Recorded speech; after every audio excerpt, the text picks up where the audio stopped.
y a aussi une attitude importante pour être pleinement soi, c'est de se surcentrer, c'est de décoller vers plus grand que soi, c'est de se dépasser. On ne grandit que dans la mesure où on se donne à plus grand que soi. N'oubliez jamais ça. Il faut accrocher votre charrue à une étoile.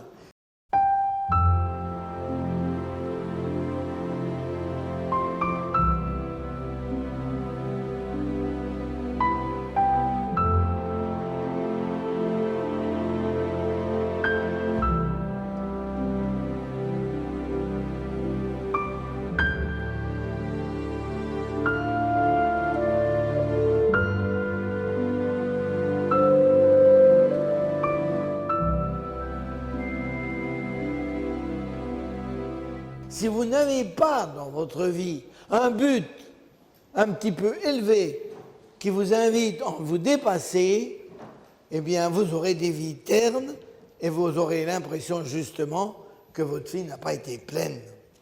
C'est que l'homme a un besoin de se dépasser. C'est le propre de l'homme. C'est la différence de l'animal. Les abeilles font la ruche, les ruches font les rayons de miel de la même façon que depuis des millions d'années. L'homme, toujours plus vite, toujours plus loin, toujours plus haut. C'est la devise des Jeux olympiques. Depuis qu'on est enfant, on veut tout. Tout, d'ailleurs, c'est Dieu. En fait, on veut Dieu. On veut tout. On n'est jamais content, on n'est jamais satisfait. On veut la perle, tout. Vous savez, le jeune, vous lui achetez une mobilette, il va aller toujours plus vite. Comme il dit, là, le tournant là, je le prends à 80. S'il réussit à le prendre à 80, il dit non, prochaine fois je le passe à 100. Puis après à 120. Puis après il va dans l'arbre. Il va rejoindre le grand tout.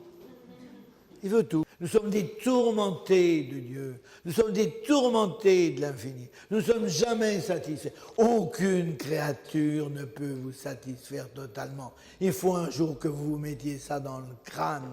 Ce n'est pas possible sur la terre que quelqu'un puisse totalement combler le vide immense qu'il y a au cœur de l'homme. L'homme dépasse l'homme. L'homme n'est pas un œsophage, même s'il est un gourmet. L'homme n'est pas une machine à sous.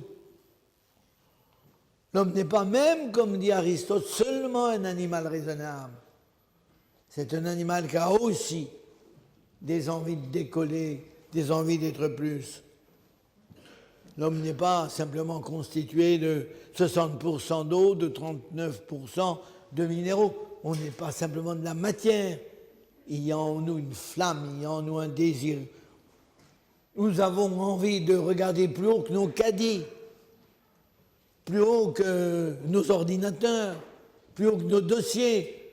Nous avons tous envie de grandir. Eh bien oui, l'homme, il est fait pour Dieu. Il est fait pour le tout. Le mythe d'Adam et Ève, c'est un mythe, Adam et Ève, c'est pas une histoire à prendre comme c'est un mythe merveilleux. Et ce que vit Adam et Ève, c'est ce que nous vivons. On ne le voit pas toujours, mais c'est exactement de la même façon. Mais dans le mythe d'Adam et Ève, qu'est-ce que lui dit le démon? Il lui dit, vous serez comme des dieux. Alors là, il se redresse, car de fait, on est fait pour être des dieux.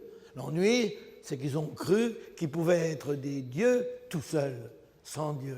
Sans l'aide justement de Dieu. C'était ça leur erreur. Mais il reste qu'il y a en nous un désir d'être Dieu, un désir d'éternité, un désir d'une joie infinie et totale, le désir d'être comblé en totalité, tellement nous sommes avides de l'absolu.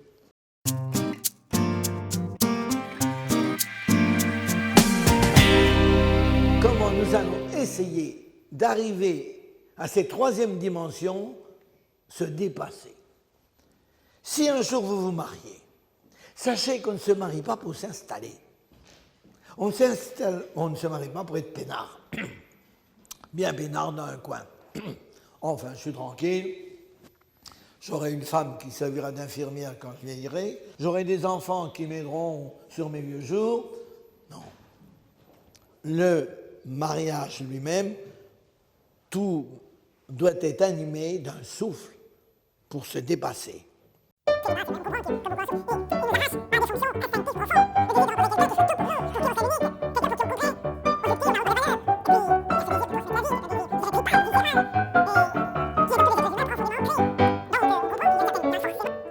couple heureux ne peut pas vivre dans le narcissisme à deux. Un couple doit essayer de s'ouvrir aux autres. Alors comment il peut le faire? Il peut le faire d'abord par l'accueil, ces couples qui vous accueillent. Table ouverte chez nous, venez chez nous, vous êtes chez vous. Ils peuvent être utiles en étant les témoins de leur amour. Si vous savez ce qu'on a besoin de voir des gens qui s'aiment, et qui s'aiment profondément, et d'une façon désintéressée. Vous voyez, c'est pour ça que le mariage a une fonction mystique, a une fonction d'abord humanitaire, et essayer vraiment d'être utile aux autres, du bien commun. Mais aussi, le mariage est un chemin vers Dieu. Vous savez, l'amour humain fait surgir la pensée de Dieu. Combien de gens, c'est quand ils ont été fiancés que tout à coup, ils ont compris que, dans le fond, pour qu'il y ait un tel amour, il faut qu'il y ait quelqu'un là derrière. Qui nous a fait rencontrer? Pourquoi je t'aime? L'amour est une des plus grandes preuves de Dieu. Comment se fait-il qu'il y ait au fond de l'homme ce désir formidable d'aimer, qu'il ne va quand même pas s'éteindre à la mort? L'amour a envie de s'éterniser.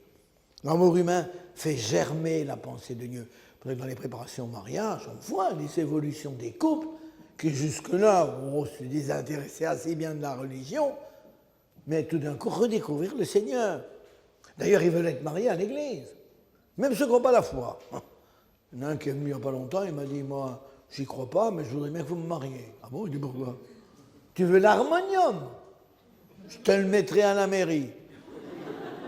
Alors là, il s'est fâché. Vous ne comprenez rien du tout. C'est pas la même chose. Pourquoi c'est pas la même chose? Eh oui, parce qu'ils sentent bien que le mariage chrétien, c'est quelque chose de sacré. Et que dans l'amour, il y a un appel au sacré. Et en ce sens-là, le mariage nous fait penser à Dieu. Il nous fait comprendre qui est Dieu. J'ai été hanté toute ma vie, vous entendez, par cette idée, par cette phrase de la Bible, homme et femme, il les fit à son image. Je me suis dit, moi qui crois en Dieu, et qui voudrais que les autres partagent ma foi, qui cherche comment les amener à la foi en catéchèse, mais je suis un idiot. J'ai le moyen le plus formidable, c'est le couple. Je vais expliquer l'image et on va comprendre le modèle, non?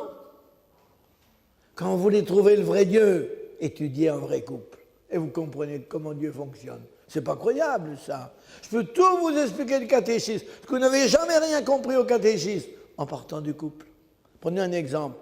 Qu'est-ce que c'est qu'un couple? Qu'est-ce que c'est qu'un couple?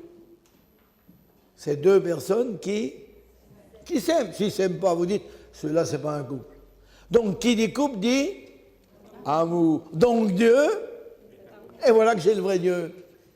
Et pas un Dieu méchant qui m'attend au coin de la rue. Une fois que j'ai compris que le couple est à l'image de Dieu, d'un seul coup, je découvre Dieu. Quel est le problème du couple par excellence? Le problème du couple. Comment n'être qu'un en restant trois? C'est le grand problème du couple. Il n'y a pas un seul couple qui échappe. Marié, cohabitant, n'importe quoi, vous buterez toujours sur cette difficulté-là. On veut n'être qu'un. Oui, mon chéri, on ne sera qu'un, tu verras. On fera tout ensemble, on ira en réunion ensemble, on ira à la messe ensemble, on ira à Mammouth ensemble. Ben oui. Ah oui, mon chéri, on veut n'être qu'un. Oui, mais je veux rester moi. Je ne veux pas que tu m'absorbes par phagocytose. Ça, c'est le problème du couple, de tous les couples. C'est quand même drôle que ce qui est le problème du couple correspond justement et nous fait comprendre le mystère de Dieu, la Trinité. Le grand problème du couple nous renvoie au grand mystère de Dieu, la Trinité. Il n'y a que dans la Trinité qu'on peut n'être qu'un en restant trois, parce que l'amour étant infini, l'union est totale, et l'amour étant infini, chaque personne est respectée dans ce qu'elle est. Et plus vous serez asymptote à ce mystère trinitaire, si un jour vous êtes marié, et même entre amis, d'ailleurs c'est le même problème, parce que dans toute communauté, une communauté religieuse, une communauté d'Emmanuel, je vous garantis que c'est difficile à tenir. Pourquoi? Parce qu'on veut bien n'être qu'un, mais chacun veut rester lui. La communauté européenne, c'est drôlement difficile. On voudrait n'être qu'un, n'avoir qu'une constitution, qu'un euro, qu'un président. Oui, mais attention, on veut rester anglais. Et oui, mais c'est ça le problème des communautés, de toute communauté. Et il n'y a que la Trinité, c'est la communauté réussie, parce que c'est la communauté qui est bâtie sur un amour infini. Et plus l'amour est grand, plus on va tendre à résoudre le problème de la liberté et de l'unité. D'une certaine façon, je dirais, malheur au couple qui serait repu. Ou quelqu'un dirait, je suis comblé, un mari formidable, je suis comblé, malheur. Parce que de toute façon, la mort les séparera. Hein. Et on risque de ne pas s'ouvrir au seul qui peut nous combler, Dieu. Voilà pour le mariage. Le mariage nous permet de nous dépasser, elle devient un chemin vers l'infini. Alors, dans le célibat, vous avez deux types d'abord. Vous avez le célibat choisi et le célibat imposé. Prenons d'abord le célibat choisi. Le célibat peut être choisi dans le laïcat, premièrement. Vous avez des laïcs qui volontairement ont choisi de rester célibataires dans un objectif d'aimer et d'aimer plus et de se donner à temps perdu à une grande cause. C'est le célibat choisi dans le laïcat, avec un apport considérable. Ça donne une disponibilité, à condition que ça ne soit pas une fuite d'irresponsabilité familiale, c'est sûr. Ça donne une autonomie qui nous permet aussi de prendre des risques.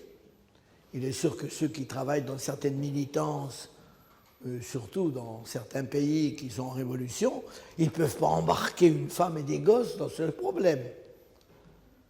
Le fait qu'on choisit ce célibat nous met au rang de tous les marginaux et nous fait mieux comprendre tous ceux qui, dans la société, sont des oubliés, sont des pauvres. L'absence de fécondité charnelle nous oblige peut-être à trouver un autre type de fécondité. Le laïcat choisi est le lieu aussi d'un certain renoncement, c'est le mystère de Pâques qu'on vit déjà, et il y a toute une grandeur dans ce laïcat choisi. Je vous fais remarquer aussi que ce laïcat choisi peut devenir donc utile dans l'humanitaire, mais il peut être choisi aussi au point de vue religieux, où on peut, en tant que laïc, se consacrer entre les mains de l'évêque et dire à partir de mes temps, je veux déjà commencer les noces éternelles, accepter d'être l'époux, l'épouse du Seigneur et ne vivre que pour le Christ, etc. Il y a déjà actuellement, j'ai plusieurs amis qui sont des laïcs consacrés, ils ne sont pas du tout dans des communautés religieuses, mais ils ont consacré leur laïcat pour se donner totalement au Seigneur et totalement aux autres. Alors il y a ceux maintenant qui sont appelés pour la vocation religieuse. Oh, il doit y en avoir à peu près 3 parmi vous. C'est pas beaucoup, hein. Mais je voudrais quand même qu'ils y réfléchissent, ceux-là. Hein. Ils ont peut-être une vocation religieuse. Et la vocation religieuse, c'est un célibat choisi, c'est un don total au Seigneur. Dans le célibat, on est seul, dit Madeleine Delbrel, qui l'a été elle-même, on est seul en face de Dieu, et le Christ devient en quelque sorte notre unique amour, notre unique conjoint, il ne faut pas dire tout à fait le mot, c'est encore qui sera notre époux dans l'éternité. C'est une expérience, donc, de type nuptial. C'est pour ça, d'ailleurs, que les religieuses, vous avez pu remarquer, le jour de leur profession, on leur met la robe blanche des noces. Elles n'ont pas de sacrement, les religieuses. Pourquoi? Parce qu'elles commencent les noces éternelles. Ça commence par un signe. C'est un signe de quelque chose qui va advenir. Le mariage est un signe des noces éternelles. Les noces de la terre annoncent les noces de l'éternité, mais ce n'est qu'un signe. Tandis que les religieuses commencent déjà les noces éternelles, c'est pour ça qu'elles ont déjà la robe des noces. Remarquez que l'époux n'est encore pas tout à fait là, il ne faut quand même pas exagérer. Le commandement du Seigneur, tu aimeras de tout ton cœur, de toute ton âme, de toutes tes forces. Il y a des gens qui ont entendu cet appel. Et bien sûr, qui ont une réelle fécondité. Alors on peut s'engager donc dans l'Église comme prêtre, religieux, religieuse. Il faut pour ça avoir entendu le fameux appel du Christ, viens, suis-moi. Allez, rappelez-vous le jeune homme riche, ce jeune gars, beau gars, chouette, et il va vers le Christ. Elle dit, qu'est-ce qu'il faut que je fasse?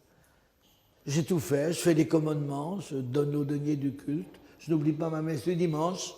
Qu'est-ce qu'il faut faire?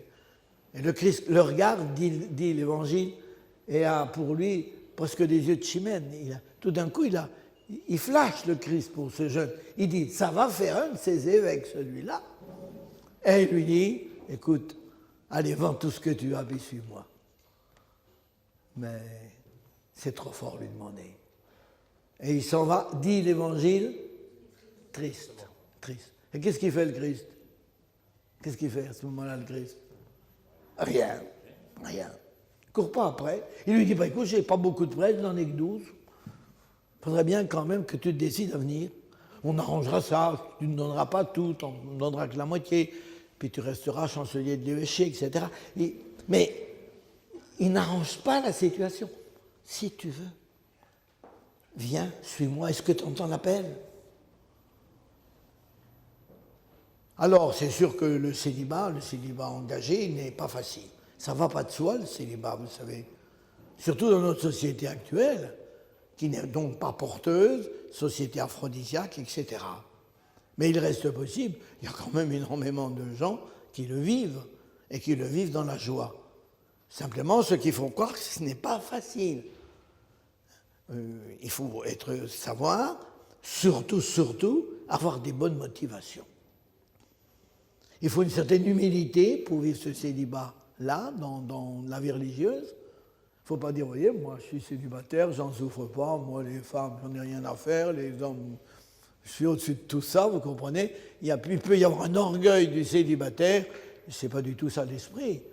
Moi je crois d'ailleurs que pour être célibataire engagé, il faut d'abord aimer le mariage et dire, j'accepte, ce mariage quelque chose de merveilleux, de formidable, j'y renonce volontairement pour un autre amour, pour un plus grand amour. Si ce n'est pas dans cet esprit-là, je n'ai pas du tout la motivation qui me convient.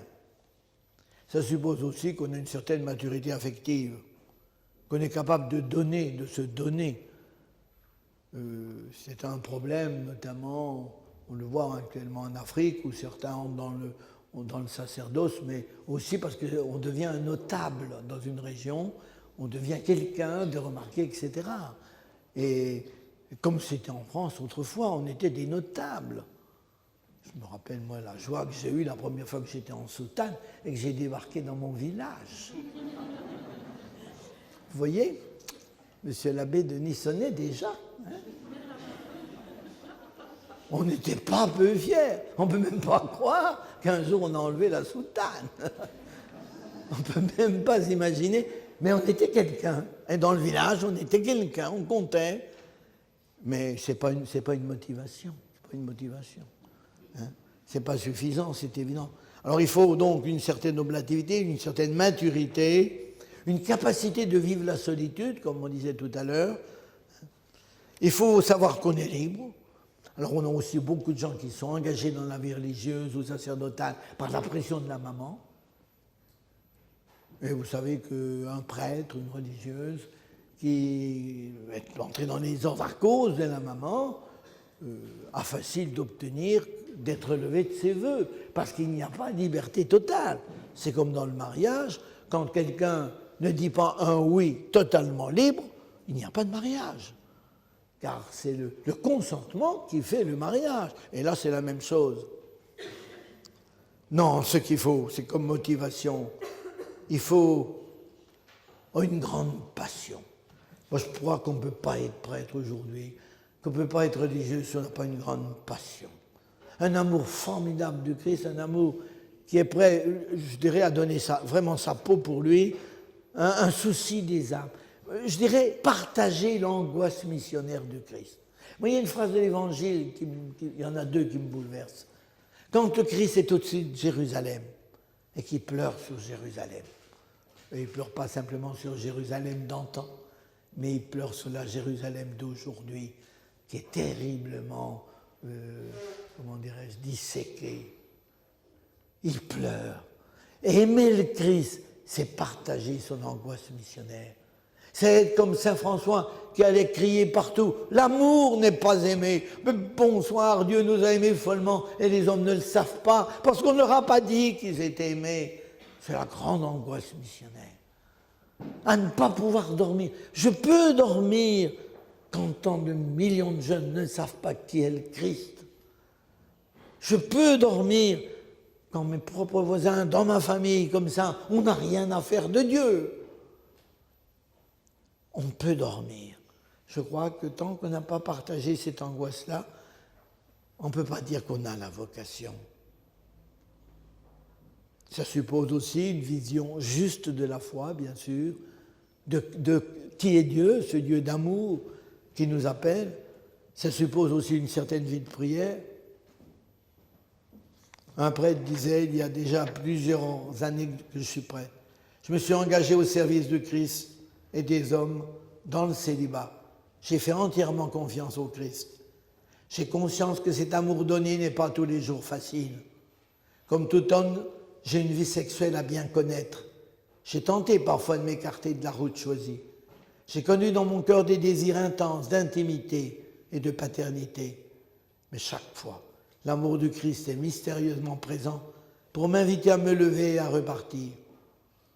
Sans un amour fou du Christ, sans l'amitié partagée dans la vérité, je ne pourrais pas continuer ce travail qui m'a été confié. C'est au long de ce chemin rocailleux qu'il m'est donné la joie d'aimer. Je prends appui sur la solidité même de Dieu. Alors, à quoi voit-on qu'on a la vocation? Non. D'abord, il y a un appel. C'est quelque chose de très fort. Je ne sais pas si on se rend compte. Enfin, moi, je l'ai connu, je vous dis, j'avais 6 ans. Mais vraiment, cet appel profond, ta vie, c'est ça. Ça ne sera jamais autre chose. C'était inconcevable dans ma vie que je puisse être autre chose que prêtre. C'était inconcevable depuis 6 ans. Je me souviens, à 12-13 ans, on jouait avec tous les gosses. Il y avait un petit aire de jeu pas loin, là, où on allait tous s'amuser.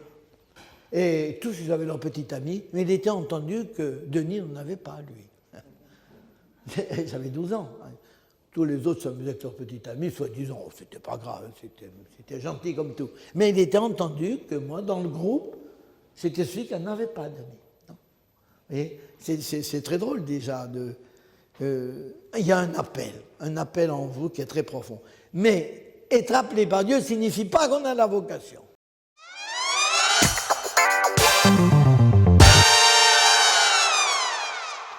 Il faut en plus que ça corresponde, que j'ai des qualités pour cette vocation. Je prends un exemple. Cette fille qui vient me trouver, qui me dit, j'ai la vocation religieuse. Je veux partir en Afrique, je veux m'occuper des Sidéens, je veux m'occuper de ceux qui souffrent. C'est magnifique. L'appel est extraordinaire. Oui, mais elle n'a pas de santé, donc elle n'a pas la vocation de partir en Afrique. C'est pas vrai. Si Dieu l'appelle, il y a les qualités correspondantes. Autrement, ça n'a pas de sens. Ça, c'est évident. Alors donc, ce qui suppose des belles motivations, qu'on n'est pas un refoulé au point de vue de la sexualité, hein, c'est sûr, qu'on ne fait pas non plus pour l'argent, c'est évident. Je peux raconter une chose. J'étais en Lituanie il y a 3 ans. Et l'évêque de Lituanie m'a dit, tu vas parler aux séminaristes, il parle très bien français, mieux que moi. Il m'a dit, tu vas parler aux séminaristes, je te demande une chose, arrange-toi pour qu'il y en ait qui quittent le séminaire. Il dit, pourquoi? Eh bien, il me dit, parce qu'il y en a beaucoup qui sont entrés là-dedans pour faire profession, pour faire carrière, pour gagner de l'argent. Parce que dans un pays relativement pauvre, les prêtres sont relativement riches par rapport aux autres, parce qu'il y a tellement de monde aux offices que même s'ils mettent que quelques piécettes, ça fait quand même des quantités. Moi, j'ai vu des messes du matin en Lituanie, mais dans la semaine, où il y avait 300 personnes. Messe de la semaine. C'est pas en France. Il faut des motivations. Voilà, pourquoi je vais être prêtre? Bon. Mais en fait, la véritable raison que le Christ a demandé dans l'Évangile, c'est le célibat pour le royaume. C'est ça la fonction du célibat. C'est pour annoncer le royaume qui vient. D'ailleurs, le Christ ne s'est pas marié. Hein. Je vous en supplie. Jamais le Christ n'a épousé Marie-Madeleine. Vous avez compris. Et les romanciers, moi, ils ont l'art de me taper sur les nerfs. Hein, qu'ils inventent n'importe quoi, mais ça, je ne le tolère pas. Parce que le Christ, il a les bras en croix. Ça veut dire qu'il a épousé le monde, toute l'humanité. Ses bras ne se sont pas refermés sur une personne qui a été choisie. Ses bras sont restés ouverts pour être l'époux du monde entier. Alors arrêtez. Et pourquoi le Christ a demandé qu'il y ait des célibataires à une époque, je le répète, où le mariage était la perle, puisqu'on pouvait avoir le Messie parmi ses descendants, je vous l'ai expliqué. Pourquoi il a demandé qu'il y ait des célibataires? Il dit, je voudrais qu'il y ait parmi les chrétiens quelques fous qui acceptent de renoncer à ce mariage merveilleux pour faire comprendre aux autres que la vie présente est les deux passages et que l'essentiel, c'est pas le mariage, c'est le royaume qui vient. C'est le royaume de demain. C'est les noces éternelles où nous rencontrerons l'époux parfait. Et pour annoncer ce royaume, il faut qu'il y ait des signes avant-coureurs, des témoins, des pires témoins qui disent « Voyez ce que vous voyez, ça va passer ». Qu'est-ce qu'il dit Saint Paul? Le monde que vous regardez, il va passer. Vous savez, Notre-Dame de Paris, un jour, sera en ruine. La Tour Eiffel, un jour, elle va disparaître. Peut-être plus vite qu'on le croit, hein. Il suffirait qu'un petit terroriste, mais même sans ça. Même sans ça. Un jour ou l'autre, tout ce que vous voyez là n'existera plus. Il ne restera que le royaume. Eh bien, pour nous faire comprendre, pour qu'il y ait des signes du royaume de demain, pour nous rappeler que nous sommes ici-bas en transit, de passage, et que chez nous, c'est pas ici, chez nous, c'est l'autre côté.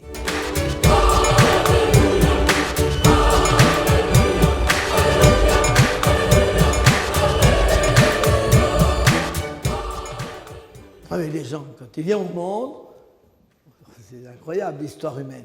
On est dans le sein de notre mère, bon, tranquille, logé. Puis on nous fait sortir, affreux. Bon. Alors on se réinstalle, on refait son utérus. On a notre petite maison. Hein? On a même fini la clôture. Hein? Non mais c'est vrai, vous pouvez venir chez nous, vous verrez, on est bien installés. Eh bien mes chers amis, votre maison, votre nouvel utérus, un jour il faudra le quitter les pieds devant. Parce que vous n'êtes qu'en transit, que ce n'est pas chez nous, ici-bas.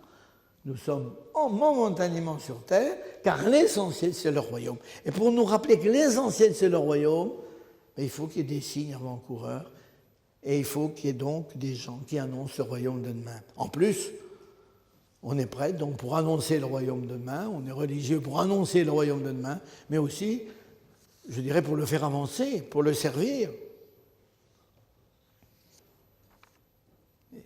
Alors, non pas par le servir. Ça ne veut pas dire simplement, bon, ben, il ne faut pas vous marier, comme ça vous n'aurez plus de temps pour vous occuper des choses de Dieu. Or que Saint Paul le fait remarquer quand même. Car c'est sûr que celui qui est marié, il faut aussi qu'il s'occupe des affaires de son couple. Et certains vous disent aujourd'hui, il faut que les prêtres se marient, vous comprenez bien, les pauvres malheureux, il faut absolument qu'ils se marient, autrement ils sont anormaux. Mais alors les autres disent non, il ne faut pas qu'ils se marient. Parce qu'à ce moment-là, ils vont s'occuper de leur famille, ils ne s'occuperont plus de la paroisse. Eh bien non. Si on se marie, on choisira une femme pas mal et on sera deux à travailler. Donc il y aura plus de rendement. Non, c'est pas ça le célibat. C'est pas simplement une libération pour avoir plus de temps pour le monde. Ces deux bras qui s'ouvrent sur le monde entier, comme disait le frère de Thésée, ce protestant qui a redécouvert le célibat, ces deux bras qui s'ouvrent sur le monde entier et qui ne se referment sur personne. Autrement dit, ce n'est pas simplement une disponibilité du temps, c'est une disponibilité de l'être, des tripes. C'est une espèce de don de sa personne à tous. Je crois que c'est ça qu'il faut bien comprendre. Non seulement nous annonçons le royaume, mais nous pouvons être au service du royaume. Nous sommes les signes du monde de la résurrection, les signes visibles de l'amour du Christ, qui lui aussi est resté célibataire, pour annoncer le royaume. C'est en ce sens-là d'ailleurs que le sacerdoce a une certaine convenance avec le célibat. Bon, il est possible qu'un pape, dans quelques années, permettent aux prêtres de se marier, puisque les prêtres maronites catholiques sont mariés, peuvent se marier tout au moins. Donc, ce n'est pas impossible qu'un jour, un pape décide qu'il y a liberté pour les séminaristes d'opter pour le mariage ou le célibat. Mais une fois fait, bon, c'est entendu. Mais, comment dirais-je, de toute façon, le célibat, il existera toujours. Il y aura toujours le Christ demande, qui est toujours ses volontaires, qui soient des signes du monde de demain. Et le sacerdoce, c'est vrai, il convient assez bien. C'est pour ça que l'Église, de ce qui n'était que le désir de son mari, elle en a fait un ordre. Comme souvent, dans le foyer, le désir de l'autre devient un ordre. Mon mari désire que, le Christ, mon époux, désirerait qu'il y ait des gens qui acceptent d'être des témoins du royaume qui vient. Oh, ben ça serait tout indiqué que je le demande à mes prêtres. C'est à peu près comme ça que l'Église a réfléchi.